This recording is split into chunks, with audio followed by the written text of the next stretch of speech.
Iron Harvest's single-player campaign is bursting at the seams with ambition, as though the developers at King Art Games looked back fondly at the mid-2000s heyday of the RTS and said, we can do that. While this stylish alternate history game might not have pinnacle graphics and sound, Iron Harvest represents something that has become all too rare for fans of the RTS, and it's the best single-player RTS campaign I've played in years.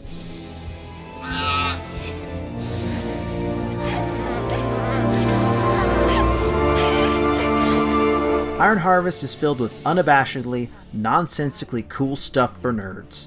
The brilliant setting of 1920 plus is an alternate history where the development of auto-machine technology revolutionizes the world with diesel-powered mechs that starkly contrast peaceful agriculture and old-world streets. Our World War I doesn't happen, but the mechs become agents of destruction in a great war that consumes Europe. The countries of Polania, Saxony, and Rusviet are the focus of the campaign, and the three unique factions in Iron Harvest. Each faction has their own unique heroes, mechs, and 7-mission campaign that's part of a larger 30-hour story. Here you go. Here. Iron Harvest is an RTS in the grand old style, something we've only had a few of in the last decade. It calls back the story structure of RTS like Warcraft 3, where the central characters lead a cleverly crafted storyline and interwoven faction campaigns. It's full of better writing than I expect from most games, let alone an RTS. Actually, fighting is more modern than classic, with minimal base building, though engineers can build emplacements and fortifications. The two resources, iron and oil, come from capturing and upgrading income structures on the map. It's clearly inspired by Company of Heroes, but it's less doggedly tactical and has more strategic emphasis. The strategy is a balance of attack and defense. First, to secure resource points across a broad front, then to keep them upgraded, repaired, and defended. You spend most of your attention figuring out which units you need to counter the enemy's composition, building them, and directing them into combat. I came to really value units like this big soda can on legs, also known as the Polanian Schmally light mech, because it's a fast, long-range defender, or the Saxonian Isengrim crab tank, because it's tough and doesn't need too much attention while I micromanage elsewhere. Countering the enemy is important, because one of Iron Harvest's problems is the basic way in which it balances combat. The tactical landscape isn't complex enough. Though it's a much more prevalent issue in multiplayer, fighting between unit types can feel a bit too much like rock, paper, scissors, so there's not much emphasis on positioning. In the campaign, though, it's not so bad if you enjoy the scenery. Giant robots trading haymaker blows and naval caliber artillery shells put on quite a show.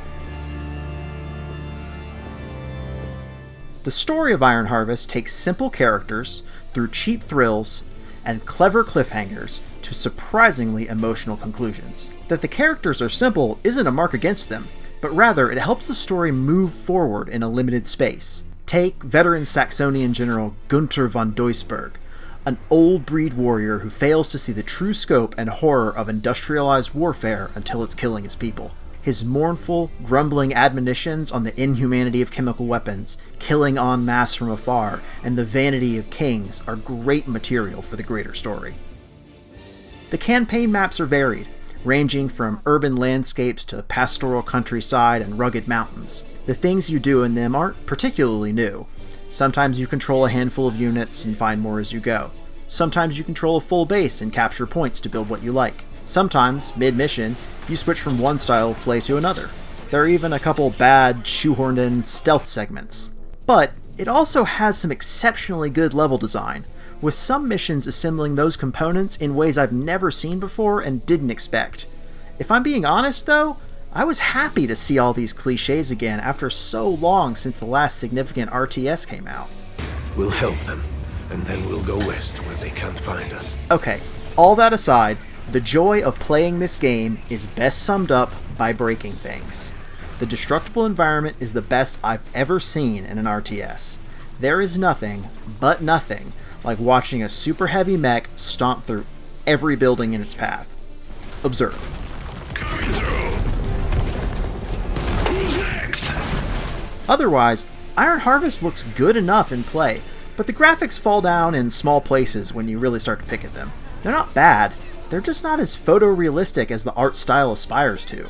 In contrast, the cinematics before and after every campaign mission are nearly always a delight. Their graphics and sound are leagues better than the gameplays, and they're smartly directed. One in particular depicts the rise of an autocratic ruler in such a succinct and direct way that, despite knowing nearly nothing about the internal politics and daily life of the nation, I immediately got the gist and wanted to know more. A liar! The people are unhappy. Iron Harvest's single-player campaign promises a bright future for King Art Games, because actually fulfilling the promise of a classic RTS campaign in 2020 is easier said than done. While the combat might not have the tactical complexity or strategic focus of the genre greats, it's still a campaign with standout missions. Perhaps the biggest surprises are the writing and storytelling in its distinctive dieselpunk alternate history world, which rank up there with the best in RTS. It's not an instant classic, but it's not a game you're likely to soon forget. Operation Sonnenaufgang. For more strategy, check out our reviews of Crusader Kings 3 and A Total War Saga, Troy. And for everything else, stick with IGN.